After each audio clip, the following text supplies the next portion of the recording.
The air inside the ancient Boston church felt heavy, as if the weight of centuries pressed down on my shoulders. I stood at the altar, my white wedding gown clinging to my body like a shroud, its lace edges brushing against the cold marble floor. The stained glass windows above cast fractured beams of crimson and gold across the pews, painting the faces of the guests in a kaleidoscope of light. But to me, those colors felt like tears, frozen in time. A silent reminder of the life I was leaving behind. I, Clara Bennett, 38 years old, was about to marry a man I barely knew. A man whose name alone sent shivers down the spines of those who whispered it in the gilded circles of high society. Nathaniel Sterling. The organ played a mournful hymn, its notes echoing through the vaulted ceiling. But I couldn't hear it over the pounding of my own heart. My hands trembled as I clutched the bouquet of white roses, their thorns pricking my skin through the satin gloves. I wanted to run, to tear off this dress and flee into the gray November afternoon outside. But I couldn't. Not when my family's survival hung in the balance. My sister Lillian had begged me to accept this arrangement, her voice breaking as she explained how our family's debts had spiraled out of control. "It's the only way, Clara," she'd said, her eyes red from crying. "Sterling's money can save us. Please, for Sophie's sake." Sophie, Lillian's 16-year-old daughter, the girl I'd loved like my own since the day she was born. I couldn't let them down. The heavy wooden doors at the back of the church creaked open, and Nathaniel Sterling stepped inside. He was a towering figure, his broad shoulders filling the frame of his tailored black tuxedo. His dark hair was swept back, and his piercing blue eyes scanned the room with a cold intensity that made the whispers of the guests fall silent. He didn't smile as he walked down the aisle, his steps measured and deliberate, like a predator approaching its prey. When he reached me, he stopped, his gaze locking onto mine. I felt exposed, as if he could see every fear, every regret I'd buried deep inside. "You don't need to pretend to be happy," he said, his voice low and sharp, cutting through, the tension like a blade. I nodded, unable to speak, my throat tight with unshed tears. The priest began the ceremony, his words a distant hum in my ears. I barely registered the vows, my lips moving mechanically as I repeated them. "I do," I whispered, the words tasting like ash on my tongue. Nathaniel's hand was steady as he slipped the ring onto my finger, a platinum band studded with a single, flawless diamond that felt heavier than it should. His touch was cold, his grip firm, and I couldn't shake the feeling that I was signing away my soul. When the priest pronounced us husband and wife, the guests clapped politely, but their applause sounded hollow, like the echo of a door slamming shut. After the ceremony, I slipped away to a small antechamber to change out of my gown. My fingers fumbled with the buttons, the fabric suddenly suffocating. I caught my reflection in the mirror, pale, hollow-eyed, a stranger in a dress that didn't belong to her. Through the open door, I saw Lillian in the hallway, holding Sophie, close. Sophie's auburn hair caught the light, and her laughter rang out as she adjusted the flower crown on her head. Lillian looked up, her smile fragile but warm, and I felt a pang in my chest. "I'm doing this for you," I whispered to my reflection, my voice breaking. But the words felt empty, a hollow promise to a woman I no longer recognized. Nathaniel appeared in the doorway, his presence filling the small room like a storm cloud. He'd shed his jacket, his white shirt crisp against the black vest that hugged his frame. "We're leaving," he said, his tone leaving no room for argument. I nodded, smoothing the simple cream dress I'd changed into, and followed him, out to the waiting car. The black Rolls-Royce gleamed under the streetlights, its engine purring softly as the driver opened the door for us. I slid into the leather seat, the scent of polished wood and expensive cologne enveloping me. Nathaniel sat beside me, his body a wall of silence, and I stared out the window as the city lights blurred past. The drive to Sterling's estate was suffocatingly quiet. I wanted to speak, to demand answers, to scream at him for dragging me into this farce of a marriage, but the words wouldn't come. Instead, I thought of the past, of the boy I'd loved 20 years ago, the one I'd let go because my family demanded it. I'd chosen duty over love then, and now, here I was, again, bound by the same chains. The irony tasted bitter on my tongue. When we arrived at the estate, a sprawling mansion on the outskirts of Boston, the driver opened my door, and I stepped out into the chilly night air. The house loomed before me, its stone facade illuminated by soft golden lights, but it felt more like a prison than a home. Nathaniel led me inside, his hand brushing the small of my back, a gesture that felt more possessive than comforting. We stopped in the grand foyer, the marble floor reflecting the glow of a massive chandelier above. "This is your home now," he said, his voice devoid of warmth. I turned to him, my chest tight with a mix of fear and defiance. "I don't want this," I said, my voice trembling but firm. I needed him to know that I wasn't here by choice, that I wasn't his to command. His eyes narrowed, a flicker of something, anger, perhaps, or hurt, crossing his face before it vanished behind his usual mask of control. "But we don't have a choice," he replied, his gaze never leaving mine. There was a weight to his words, a hint of something deeper, but I couldn't decipher it. Not yet.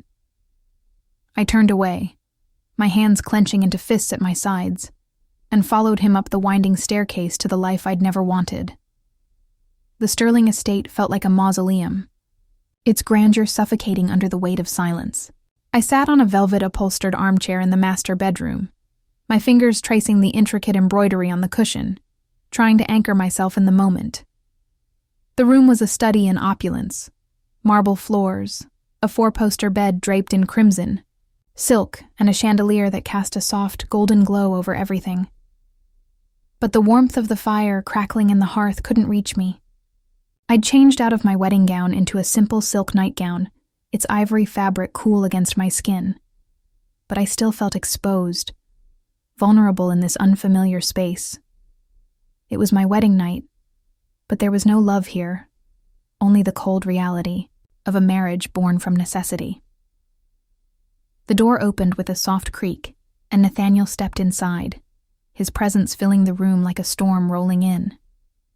He'd shed his tuxedo jacket, his white shirt unbuttoned at the collar, revealing a glimpse of the hard lines of his chest.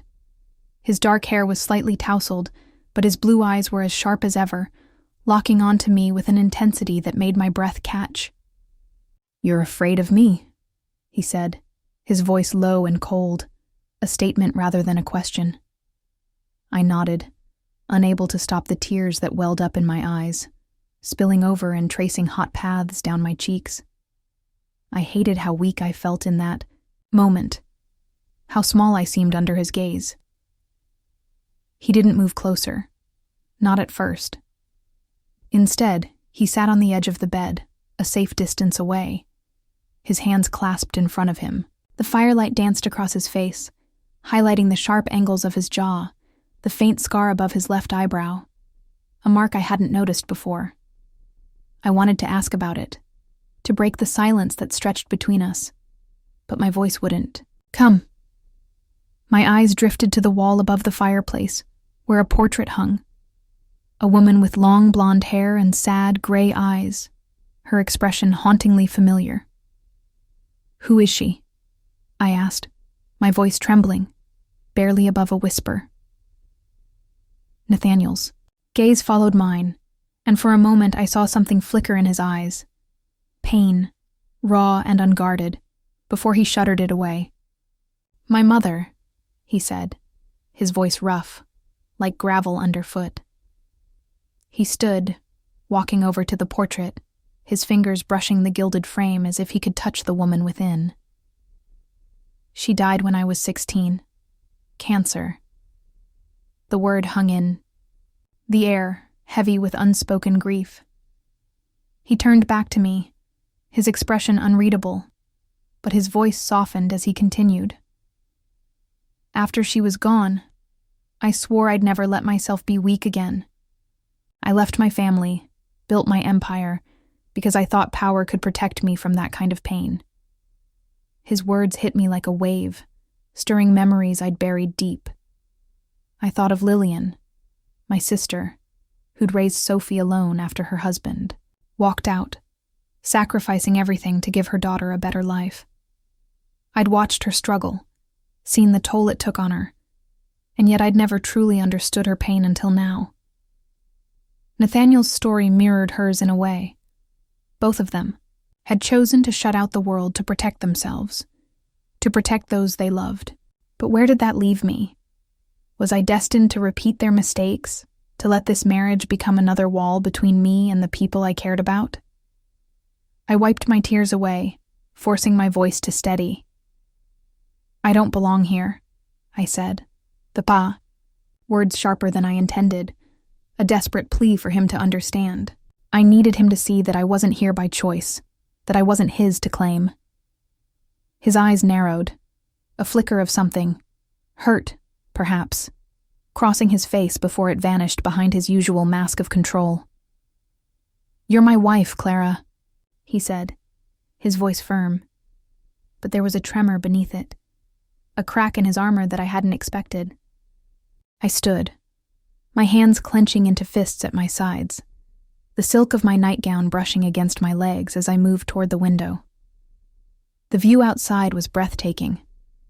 Rolling hills bathed in moonlight, the distant lights of Boston twinkling, like stars. But it felt like a cage, beautiful and unyielding. I pressed my forehead against the cool glass, trying to steady my breathing, to push back the flood of emotions threatening to overwhelm me. I thought of Sophie, her laughter echoing in my mind, and Lillian, her tired smile as she'd hugged me after the ceremony. They were my family, my anchor, and yet I felt so far from them now. Nathaniel's reflection appeared in the glass behind me, his silhouette tall and imposing. He didn't touch me, but I could feel the heat of his presence, the weight of his gaze. "I don't want to hurt you," he said, his voice softer now, almost a whisper. I turned to face him, searching his eyes for the truth. There was something there, a vulnerability I hadn't seen before. But it wasn't enough. Not yet. I couldn't trust him, couldn't let myself believe that this marriage could be anything more than a transaction. "I can't do this," I said, my voice breaking as I stepped back, putting distance between us. I needed space, needed to breathe, to find a way to hold on to myself in this new, suffocating reality. Nathaniel didn't follow me as I retreated to the armchair, curling my legs beneath me, my arms wrapped around myself like a shield. He stood, there for a long moment, watching me, before he turned and left the room, the door closing softly behind him. I sat there in the flickering firelight, the portrait of Nathaniel's mother staring down at me, her sad eyes a mirror to my own. I didn't know what the future held, but I knew one thing for certain. I couldn't let this marriage destroy me. I had to find a way to protect my heart, to hold on to the love I had for Lillian and Sophie, even if it meant keeping Nathaniel at arm's length. For now, that was the only choice I had. The weeks following my wedding to Nathaniel Sterling passed in a haze of silence and shadows.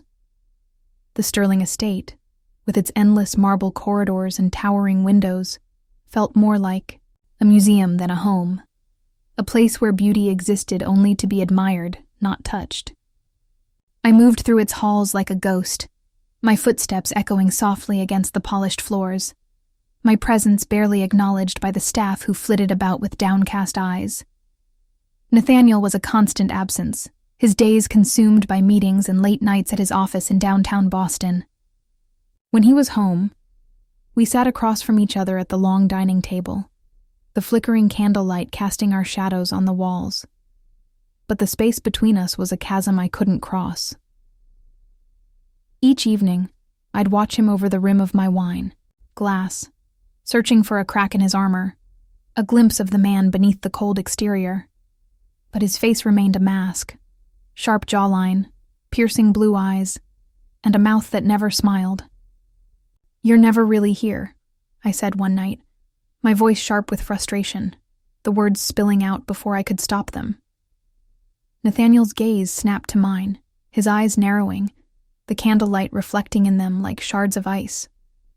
"I work to protect what I have," he replied, his tone clipped, but there was a hollowness to his words, a loneliness that mirrored my own.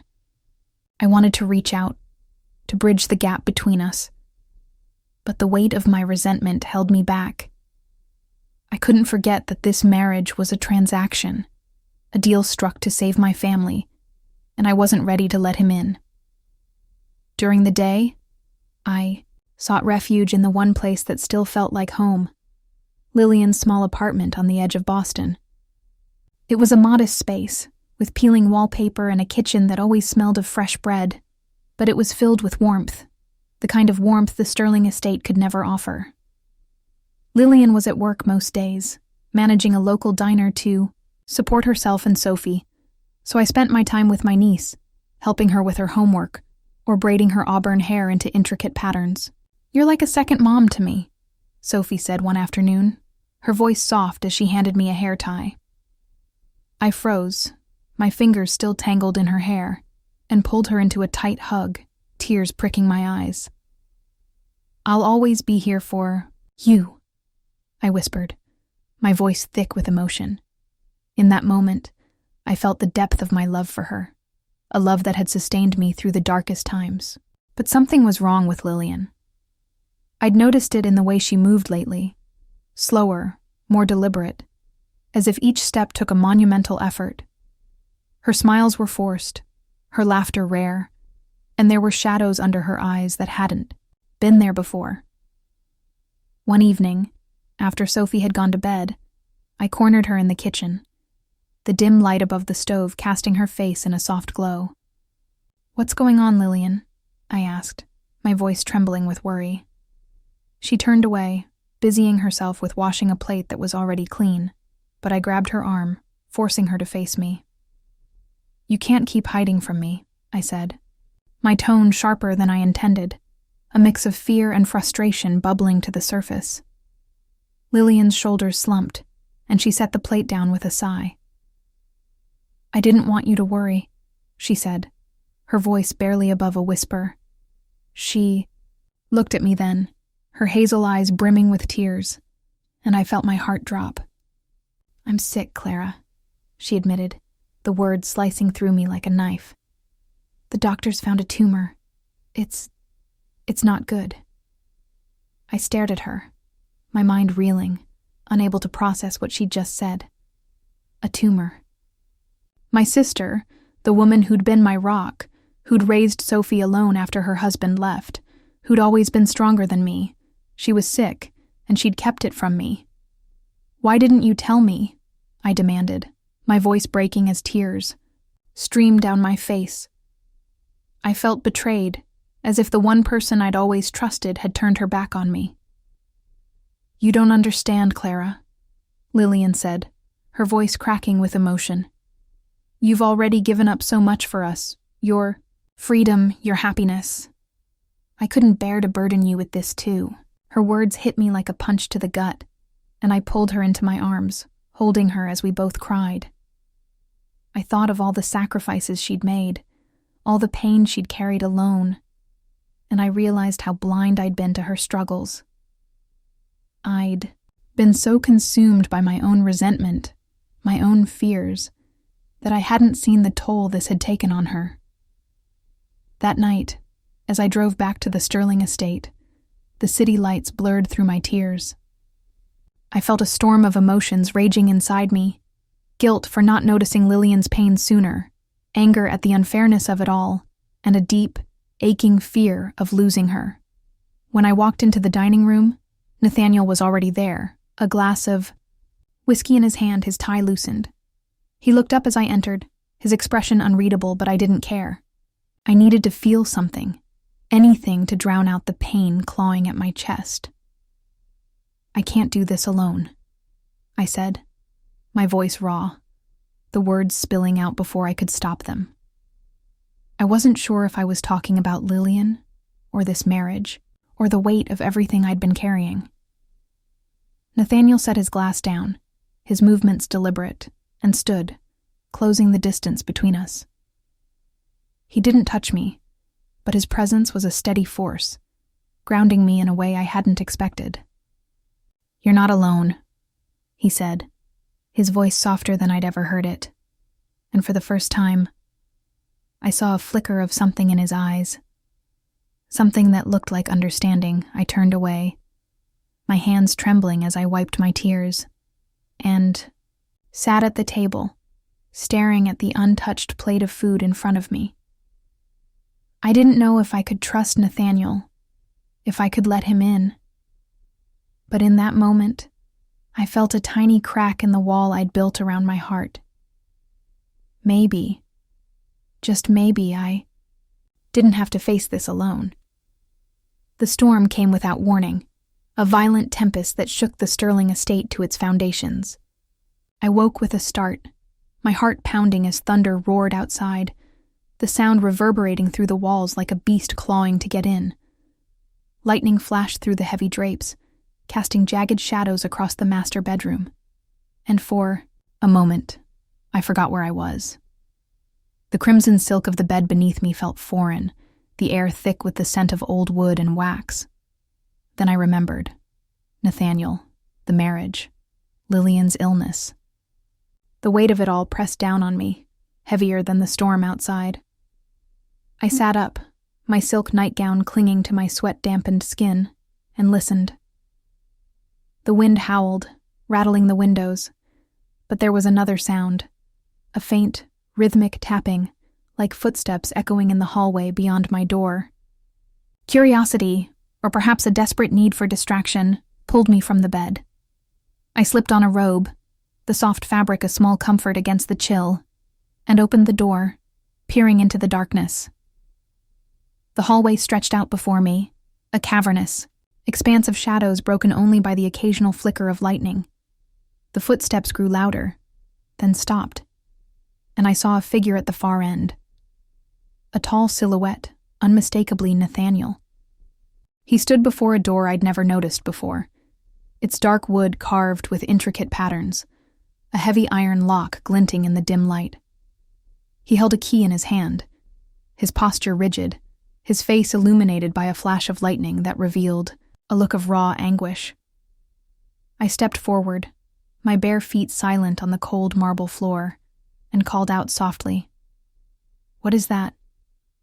My voice trembled, a mix of fear and curiosity, and Nathaniel turned sharply, his blue eyes narrowing as they met mine. For a moment, I thought he might turn away, but then he sighed, a sound heavy with resignation, and inserted the key into the lock.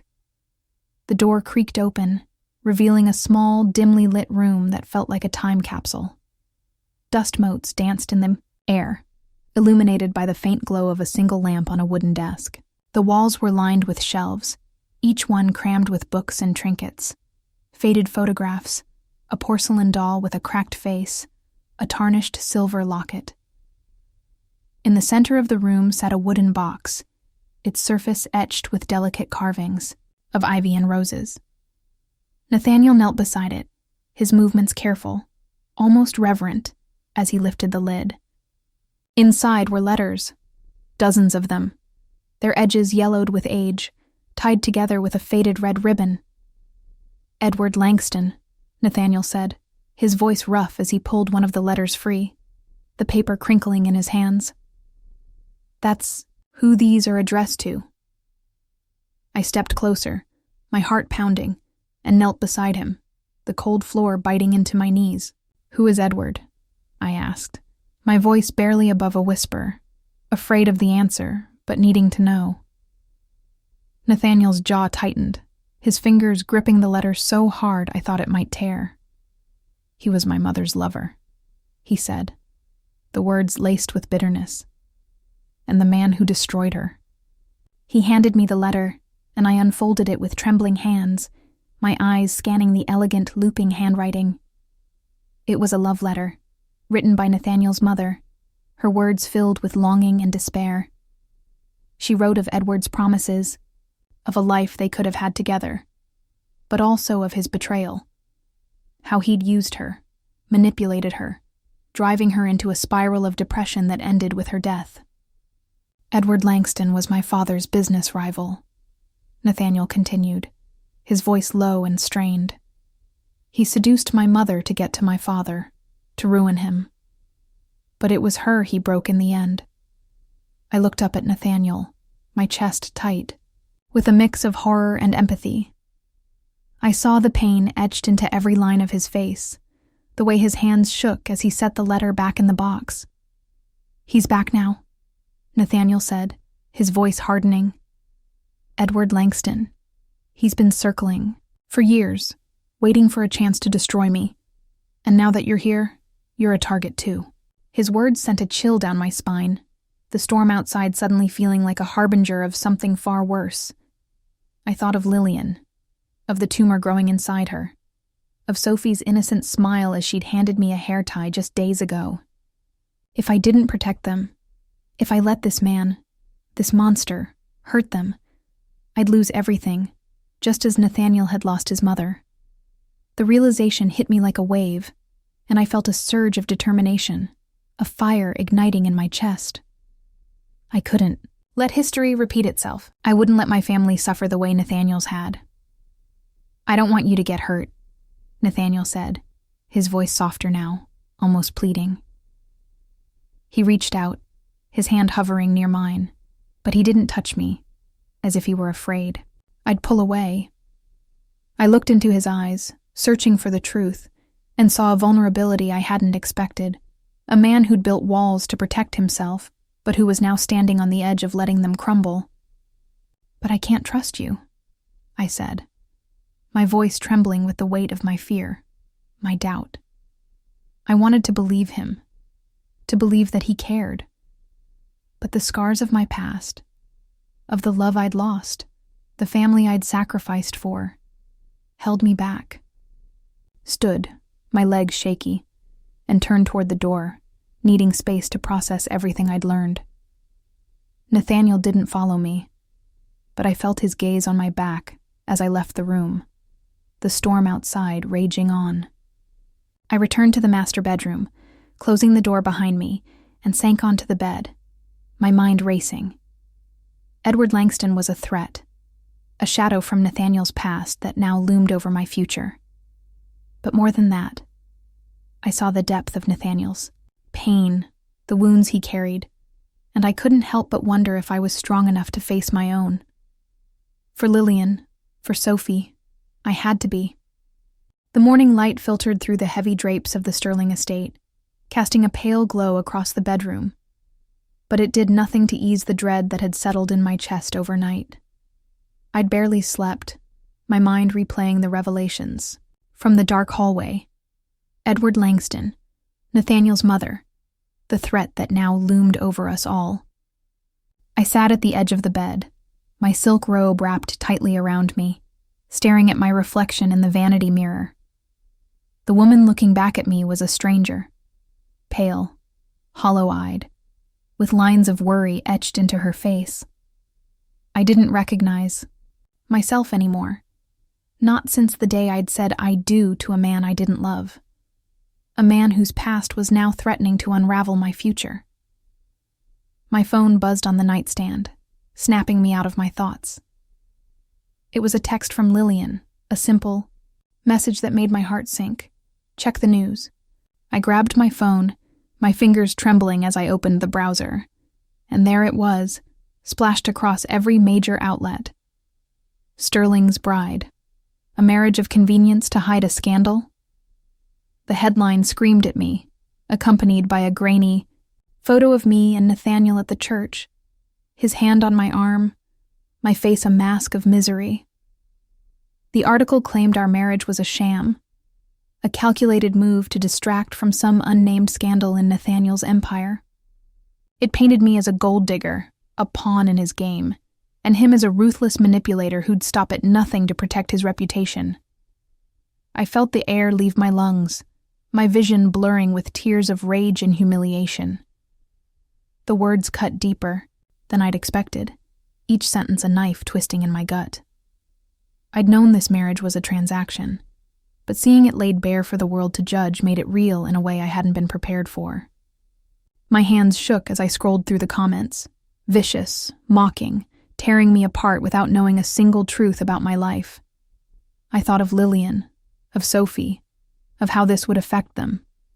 The shame burned hot in my chest, and I knew I couldn't stay here, couldn't face Nathaniel without answers. I dressed quickly, pulling on a simple sweater and jeans, and drove to Nathaniel's office in downtown Boston, the city's skyline a blur through my tears. His building was a monolith of glass and steel, a testament to his power, but it felt like a fortress I was about to storm. The receptionist barely had time to announce me before I pushed past her, bursting into Nathaniel's office. He was standing by the floor-to-ceiling windows, his back to me, the city sprawling out beneath him like a kingdom at his feet. He turned at the sound of the door, his blue eyes narrowing as he took in my disheveled appearance. "You knew about this, didn't you?" I shouted, my voice raw with anger, tears streaming down my face. I threw my phone onto his desk, the article still open on the screen, its accusations glaring up at us. Nathaniel's expression didn't change, but there was a flicker of something in his eyes. Guilt, perhaps, or regret. He didn't answer immediately, and that silence was all the confirmation I needed. "You knew," I repeated, my voice breaking. "And you let me walk into this blind. You let them tear me apart." He stepped closer, his hands raised as if to calm me. But I backed away, my chest heaving with sobs. "I didn't want you to know," he said finally, his voice low, strained. "I thought I could handle it, keep you out of it. But I was wrong." He ran a hand through his dark hair, his composure cracking for the first time since I'd met him. "It's Edward Langston," he admitted, his tone bitter. "He's behind this. He's been digging for dirt on me for years, and now he's using you to get to me. I was trying to protect you, Clara." "Protect me?" I laughed, the sound harsh and hollow. "You call this protection? My name is being dragged through the mud, Nathaniel. My family, Lillian, Sophie, they'll see this. They'll be humiliated because of me, because of you." I turned away, pressing my hands to my face, trying to hold myself together, but the weight of it all was too much. I felt like I was drowning, the walls of this glass tower closing in around me. My phone rang, cutting through the tension like a blade. I glanced at the screen. Lillian's name flashed, and I answered with a trembling hand, my heart in my throat. "Clara," she said, her voice shaking, and I knew something was wrong. "I need to tell you something. It's about Sophie." My blood ran cold, the room spinning as I braced myself for the worst. "She's not my daughter," Lillian said, her words a whisper that shattered me. "She's yours. I took her in when you were too young, when the family forced you to give her up to protect our name. I'm so sorry, Clara. I thought I was doing the right thing." The phone slipped from my hand, clattering to the floor, and I sank to my knees, a sob tearing from my chest. Sophie, my Sophie, the girl I'd loved like my own, was my daughter. The truth hit me like a tidal wave, washing away every other thought, every other pain. I remembered the day I'd given birth, the way they'd taken her from me, telling me it was for the best, that I was too young, that our family's reputation couldn't survive the scandal. I'd buried that pain, locked it away, but now it was back, raw and bleeding, and I couldn't breathe under its weight. I can't live with these lies, I said, my voice a broken whisper as I looked up at Nathaniel. He knelt beside me, his face etched with concern, but I couldn't bear his presence. Not now. Don't go, Clara, he pleaded, his voice cracking, the first time I'd seen him truly vulnerable. But I couldn't stay. I needed to see Sophie, to hold her, to face the truth I'd been running from for 16 years. I stood, my legs trembling, and walked out of his office, the city lights blurring through my tears as I headed back to Lillian's apartment, back to the daughter I'd never known was mine. The drive back to Lillian's apartment felt like a descent into a storm of my own making. The rain had started again, a steady drizzle that blurred the windshield, mirroring the chaos in my mind. My hands gripped the steering wheel so tightly my knuckles turned white, and every breath I took felt like a shard of glass in my chest. Sophie was my daughter. My daughter. The words echoed in my head, each repetition a fresh wound, tearing open a past I'd buried 16 years ago. I'd been just a girl then, barely 22, scared and alone, forced by my family to give up the baby I'd carried because a scandal would have ruined us. I'd let them take her, let them erase her from my life, and now I was paying the price for that cowardice. I parked outside Lillian's building, a modest brick structure on the edge of Boston, its faded paint peeling under the weight of years. The street lamp above cast a dim glow, illuminating the cracked pavement and the small flower boxes Sophie had planted last spring. I sat in the car for a moment, my forehead pressed against the steering wheel, trying to gather the pieces of myself before I faced her. But there was no preparing for this. No way to brace myself for the truth I'd been running from all these years. I stepped out into the rain, the cold droplets soaking through my sweater, and climbed the stairs to Lillian's apartment, my heart pounding with every step. When I opened the door, Sophie was there, sitting on the worn couch in the living room, a sketchbook open on her lap. The soft light from a nearby lamp caught the auburn strands of her hair, and I saw myself in her, the curve of her smile, the way her brow furrowed when she concentrated. She looked up as I entered, her hazel eyes, so much like mine, widening with concern. "Aunt Clara, what's wrong?" she asked, her voice soft, and the sound of her calling me Aunt broke something inside me. I crossed the room in 3 strides, dropping to my knees in front of her, my hands trembling as I reached for hers. "Sophie," I said, my voice cracking, tears streaming down my face. "I'm your mother." The words felt foreign on my tongue, heavy with the weight of 16 years of silence. But they were the truest thing I'd ever said. Sophie's eyes widened, her sketchbook slipping to the floor with a soft thud. She stared at me, her expression a mix of shock and confusion, and for a moment, I feared she'd pull away, that I'd lose her all over again. But then she spoke, her voice barely a whisper. "I always knew Mom wasn't my real mom," she said, her eyes searching mine. "But I never thought it was you." I pulled her into my arms, holding her as if she might disappear if I let go, my sobs mingling with hers. She clung to me, her small frame shaking, and I felt the years of separation melt away, replaced by a fierce, unyielding love that had never truly left me. "I'm so sorry, Sophie," I whispered into her hair, my voice thick with emotion. "I never wanted to let you go. They made me. I was so young and I was scared. But I've loved you every single day." She nodded against my shoulder, her tears soaking through my sweater, and I knew she understood, even if the pain of those lost years would always linger. We sat on the couch for hours, the rain tapping against the windows like a mournful drum. I pulled out a sketchbook of my own, one I'd kept hidden for years, filled with drawings I'd made of a baby girl I'd never thought I'd see again. Sophie traced the pencil lines with her fingers, her eyes bright with wonder, and we started a new drawing together, a simple sketch of a mother and daughter under a starry sky, our hands moving in tandem, creating something beautiful out of our shared pain.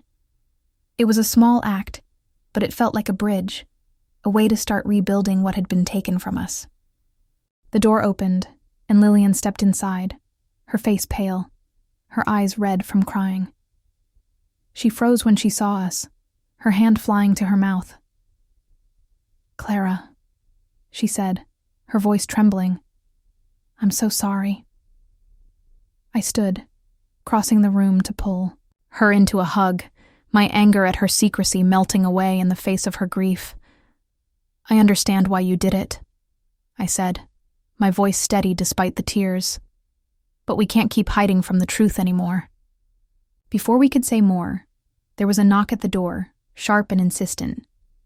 Lillian opened it, and Nathaniel stepped inside, his coat damp from the rain, a folder of documents tucked under his arm. His blue eyes found mine, and I saw a mix of determination and fear in them. "I found Edward," he said, his voice low, urgent. "He's been planning to destroy me for years, and now he's coming for you and Sophie." He handed me the folder, and I opened it to find emails, financial records, and a detailed plan. Edward Langston intended to leak Sophie's true parentage to the press, to paint me as a negligent mother and Nathaniel as a manipulative fraud, all to ruin us both. The room spun, my knees buckling as the weight of his words hit me. Edward Langston, the man who destroyed Nathaniel's mother, was now targeting my daughter. My daughter. I turned to face him, my voice steady despite the storm raging inside me. "I won't let him destroy my family," I said, my tone fierce, a fire igniting in my chest. Edward's threat was a dark cloud on the horizon, but I wouldn't let it break us. I'd lost Sophie once. I wouldn't lose her again. Nathaniel stepped closer, his hand brushing mine, a silent promise in his touch. "We'll face him together," he said, his voice firm, and for the first time, I believed him. The drive back to the Sterling estate was a blur, the city lights streaking past like comets in the night sky. Nathaniel sat beside me in the back seat of the Rolls-Royce, his jaw set, his blue eyes fixed on the folder of documents in his lap. Edward Langston's plan to destroy us, to expose Sophie's parentage, and tear our fragile family apart. I held Sophie's hand in mine, her small fingers trembling as she leaned against me, her sketchbook clutched to her chest. Lillian sat on her other side, her face pale, her hands clasped tightly in her lap. The weight of Edward's threat hung over us like a storm cloud, but I felt a fire burning in my chest, a fierce determination to protect my daughter, no matter the cost. When we arrived at the estate, Nathaniel led us to his study, a room I'd never entered before. It was a stark contrast to the rest of the mansion. Dark wood paneling, a single leather chair behind a massive desk, and walls lined with books that looked untouched. He closed the door behind us, his movements deliberate, and turned to face me. "I'm stepping down as CEO," he said, his voice steady but heavy with the weight of his decision. "I'll go public with everything. My mother's affair, Edward's betrayal, the truth about our marriage. If I take the fall, he'll have no leverage left to use against you or Sophie." I stared at him, my heart pounding, unable to process what he'd just said. Nathaniel Sterling, the man who'd built an empire on control and power, was willing to throw it all away. For me, for Sophie, for a family he'd only just begun to know. "You'd lose everything," I said, my voice trembling, a mix of awe and fear. He stepped closer, his hand brushing mine, his touch warm and steady. "I've already lost what mattered most once," he said, his voice low, raw with emotion. "I won't let it happen again." Before I could respond, the door burst open, and Edward Langston strode in, his presence a dark stain on the room. He was older than I'd expected, his hair streaked with gray, but his eyes were sharp, predatory, and his smile was a cruel slash across his face. "You can't stop me, Sterling," he sneered, his voice dripping with venom. "I'll ruin you, and I'll take her down with you." He pointed at me, his gaze raking over me like I was nothing more than a pawn in his game. Sophie whimpered, pressing closer to me, and I felt a surge of rage, a mother's instinct to protect her child at all costs. "I won't let you destroy us," Nathaniel said, his voice a low growl, stepping in front of me and Sophie, his body a shield. "And I won't let you hurt my daughter," I added, my voice steady, despite the fear clawing at my chest, my eyes locked on Edward's. He laughed, a cold, hollow sound, but before he could say another word, the door opened again, and 2 security guards rushed in, their faces grim. "Mr. Langston, you're under arrest," one of them said, pulling out a pair of handcuffs. Edward's smile vanished, his face twisting with rage as they dragged him out, his threats echoing down the hall until they faded into silence. I sank onto the leather chair, my legs giving out as the adrenaline drained from my body. Sophie climbed into my lap, her arms wrapping around my neck, and I held her close, my tears soaking into her hair. Nathaniel knelt beside us, his hand resting on my shoulder, a silent promise that we were in this together. For the first time, I felt the walls I'd built around my heart begin to crumble, the fear and resentment giving way to something softer, something I wasn't ready to name. The next morning, I drove to Lillian's apartment, needing to see her, to mend the rift between us. She was sitting on the couch when I arrived, a cup of tea in her hands, her face pale but peaceful. Sophie ran to her, hugging her tightly, and I sat beside them, taking Lillian's hand in mine. "I was wrong to blame you," I said, my voice thick with emotion, tears welling in my eyes. "I was so angry, so hurt, but I understand now. You did what you thought was best for Sophie, for me. I'm sorry I couldn't see that sooner." Lillian's eyes filled with tears, and she squeezed my hand, her voice trembling as she spoke.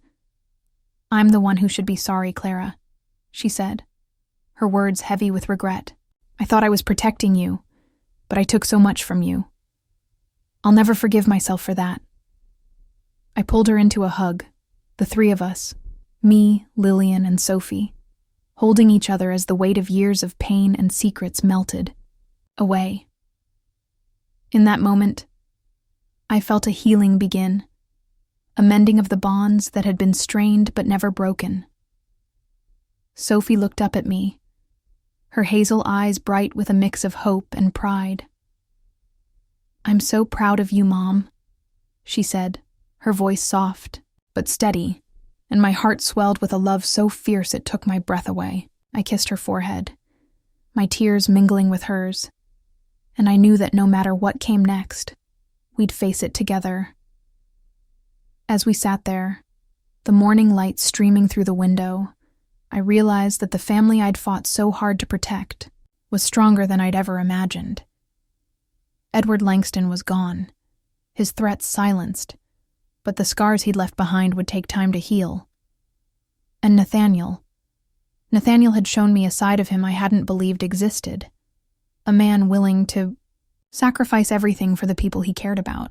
I didn't know what that meant for us, for our marriage, but for the first time, I felt a flicker of hope, a belief that maybe, just maybe, we could build something real out of the ashes of our past.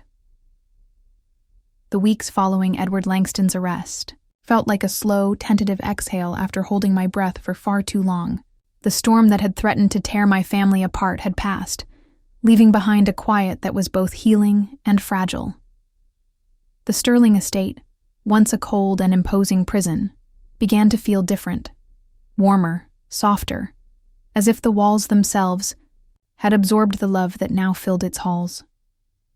I stood in the kitchen one morning, sunlight streaming through the tall windows, watching Sophie knead dough for a batch of cookies. Her auburn hair was tied back with a ribbon, and she hummed, softly to herself, a tune I recognized from her childhood. I smiled, my heart swelling with a love so deep it ached, and handed her a rolling pin, our hands brushing in a moment of unspoken connection.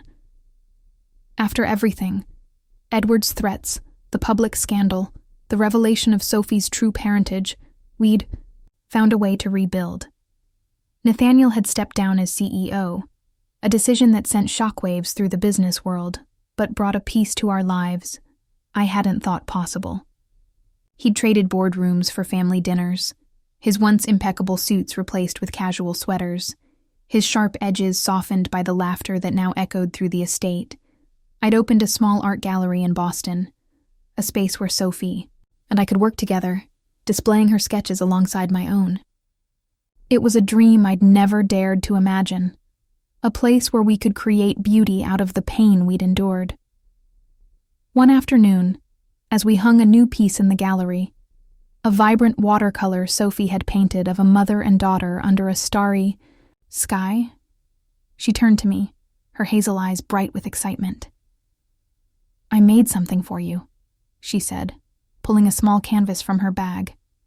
It was a painting of our family, me, Sophie, Lillian, and Nathaniel, standing together in the garden of the Sterling estate, the moon casting a silver glow over us. "I wanted us to have this," she said, her voice soft but steady. "So we'll always remember we're together now." I pulled her into a hug, tears welling in my eyes, and whispered, "I'll treasure it forever, sweetheart." She smiled, her cheeks flushing with pride, and I knew that no matter what the future held, we'd face it as a family. That evening, I found myself in the garden of the Sterling estate, the air cool and crisp, the scent of roses lingering on the breeze. The moon hung low in the sky, its light painting the world in shades of silver and shadow. I sat on a stone bench, the painting Sophie had given me resting in my lap, my fingers tracing the lines of our family's faces. I thought of the journey that had brought us here, the pain, the secrets, the fear, but also the love that had carried us through. Lillian had started treatment for her illness, and though the road ahead was uncertain, she was stronger than I'd ever seen her, her laughter a balm to my soul.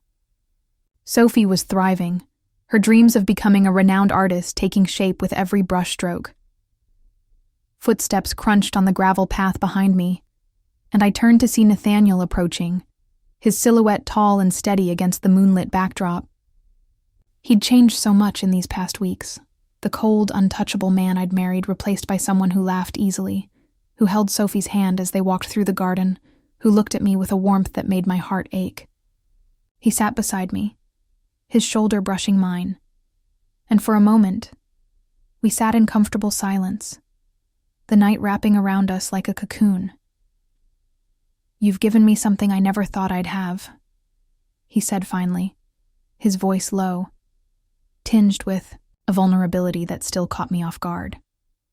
I turned to him, my breath catching at the intensity in his blue eyes. "What's that?" I asked, my voice soft, almost afraid of the answer. He reached for my hand, his fingers warm and steady as they intertwined with mine. "A family," he said simply, his words carrying the weight of a lifetime of loneliness. "I spent so long building walls, thinking they'd protect me. But you and Sophie and Lillian, you showed me what it means to truly live." I felt tears prick my eyes, the depth of his words sinking into me like a warm embrace.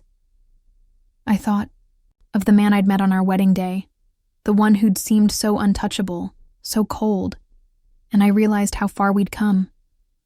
Nathaniel had sacrificed everything, his position, his reputation, to protect us, and in doing so, he'd given me the courage to open my heart again. I squeezed his hand, my voice trembling as I spoke. "I love you, Nathaniel," I said, the words spilling out before I could stop them, raw and honest and true.